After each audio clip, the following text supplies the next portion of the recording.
এদিকে আবারও দেখা দিল আওয়ামী লীগের গেরিলা বাহিনী। বিএনপির মিছিলে ককটেল নিক্ষেপ আগের থেকেও ভয়ানক রূপে দেখা দিল আওয়ামী লীগ। গভীর রাতে আওয়ামী লীগ বিএনপির মধ্যে ভয়ানক উত্তেজনা। অক্টোবর মাসকে সামনে রেখে আরও বড় হামলার পরিকল্পনা করেছে আওয়ামী লীগের গেরিলা বাহিনী।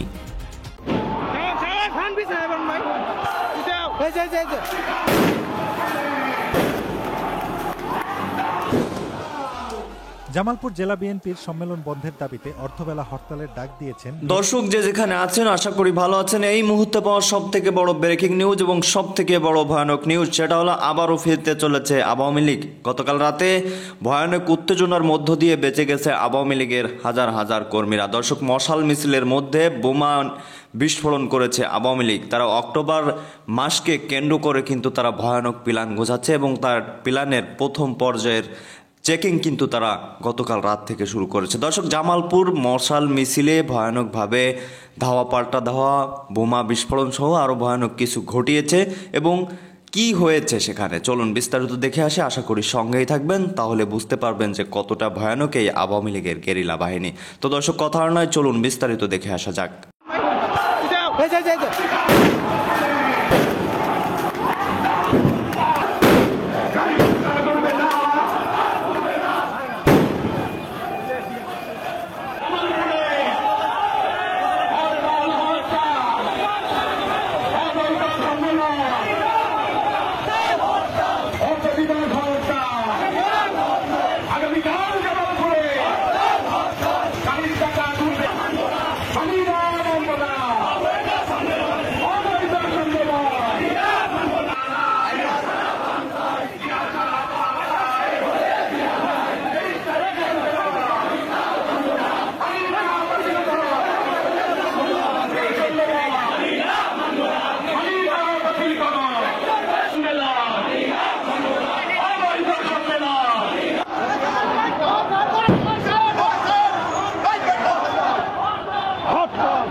জামালপুর জেলা বিএনপির সম্মেলন বন্ধের দাবিতে অর্ধবেলা হরতালের ডাক দিয়েছেন বিএনপির একাংশের নেতাকর্মীরা। মঙ্গলবার সন্ধ্যার পরে এ দাবিতে শহরে মশাল মিছিল করেন তারা। মিছিল থেকে কয়েকটি বোমা সদৃশ বস্তুর বিস্ফোরণ ঘটানো হয়। শহর জুড়ে আতঙ্ক ছড়িয়ে পড়ে। রাত 8:30টার দিকে শহরের দয়াময়ী এলাকায় এই ঘটনা ঘটে।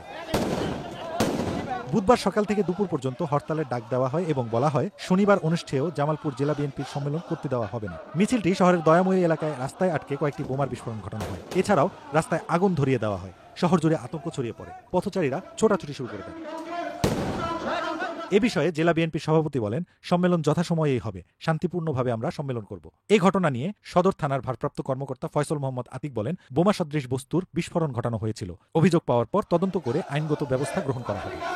যে দেশে যা হচ্ছে ছবি নামায় ফেলতেছে বিদেশে, শাহাবুদ্দিন কি থাকবো না যাইবো? এই যে ওদের বাপে আমার চেয়ে 20 বছরের ছোট। আজকে আমরা দেখেছি যে বিএনপি নেতা সালাউদ্দিন আহমেদ তিনি বলেছেন যে জুলাই সনদে কিছু বিষয় সঠিকভাবে উপস্থাপিত হয়নি। কি কি বিষয় আসলে সঠিকভাবে উপস্থাপিত হয়নি, আপনার কোনো ধারণা আছে কিনা সেই প্রসঙ্গে আমাদের একটু আলোকপাত করবেন কিনা? জনাব সালাউদ্দিন আহমেদের নাম বললেন, তিনি আমার নেতা, উনি স্থায়ী কমিটির সদস্য আমার দলের। উনি যা বলবে, আমার রাজনীতি করতে হলে, দল করতে হলে আমাকে তাই বলতে হবে। হ্যাঁ, কিন্তু আমি এই ব্যাপারে কিন্তু সবসময় আমি ডিফার করে আসছি। এক নম্বর, ওনারা কারা? আমি তো এটা এই ঐক্য কি কি এইটার নামই আমি শুনতে চাই না। ঐক্যমত্য কমিশনের এই নামটাই আমি শুনতে চাই না তো। এবং তারা যে করতেছে কোন অধিকারে, তাদের কি অধিকার আছে? এই দেশে কে তাদেরকে দায়িত্ব? আন্দোলন একসময় আরেকটা আন্দোলন হবে, তখন আরেকটা সংবিধান হবে। আন্দোলন তো 52 সন থেকে 62, 69, 64, 66, 71, 90 আন্দোলন হয়েছে। এমনকি দেশনেত্রী বেগম খালেদা জিয়া সরকারের বিরুদ্ধে আন্দোলন হয়েছে 96 সনে। জি, আন্দোলন হইলে সংবিধান পরিবর্তন হয়ে যাবে, ঐক্যমত বসতে হবে। ওনারা কারা? এক নম্বর হলো ওনাদেরকে কেউ কোনো ধরনের, এই দেশের মানুষ ওনাদেরকে কোনো দায়িত্ব দেয় না, কারণ এই দেশে কোনো নির্বাচন হয় না যে আপনারা সংবিধান ওনারা যে সংবিধান পরিবর্তন হয়, ওনারা দল করুক, দল করে মানুষকে ওনাদের ম্যানিফেস্টোতে বলুক যে আপনারা ভোট দিলে আমরা এই কাজ করব। এক। দুই নম্বর হলো, আমি সবসময় বলছি, আমি যদি দলের দায়িত্বে থাকতাম আমাদের নেতা জনাব তারেক রহমান সাহেব দায়িত্বে আছেন, আমি জানি না উনি তাদেরকে কি বলে দেন। আমি দায়িত্বে থাকলে এদের সাথে গিয়ে বসতাম না। ওই যে বাচ্চা ছেলেপেলেরা যারা আছে এদের সাথে আমি বসতাম না তো। না, আমি এটা ক্লিয়ারলি বলতেছি, আমাকে ধরে নিয়ে মেরে ফেলুক এরা, আমি এটা মানি না তো। এরা কেউ নাই দেশে, দ্যাট নোবডি। এবং যারা সংবিধানটা বদল করতেছে, শুধু বিএনপি বাদ দিলে আর অনেকগুলো লোকের প্রতি আমার ব্যক্তিগত রেসপেক্ট আছে। দল হিসাবে তারা তো কেউ না, এরা তো কেউ জামানত বাঁচাইতে পারবে না মার্কা না পাইলে। কিন্তু আমি যে ফজলুর রহমান কথা বলতেছি, আমি শুধু এই বাম হাত করলেও কিন্তু আমার জামানত না শুধু আমাকে ফেল করাইতে কঠিন হবে। এবং এটা আব্দুল হামিদ এবং শেখ হাসিনা চেষ্টা করে দেখছে ফজলুরে ফেল করাইতে কত কষ্ট হয়।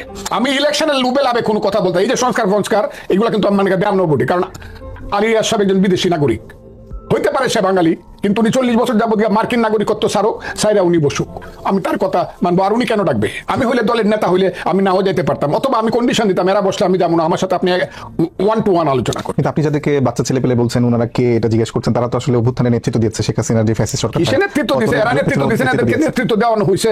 এই যে সিরাজউদ্দৌলা নাটক হয়, সিনেমা হয়, আমি দেখছি, আমি 65-66 এর সিরাজউদ্দৌলা সিনেমাতে অভিনয় করছে সিরাজউদ্দৌলা আর আনোয়ার হোসেন। মানুষ মনে করছে এই লোকটাই সিরাজউদ্দৌলা, কিন্তু আনোয়ার হোসেন কি সিরাজউদ্দৌলা? উনি সিরাজউদ্দৌলার অভিনয় করছে।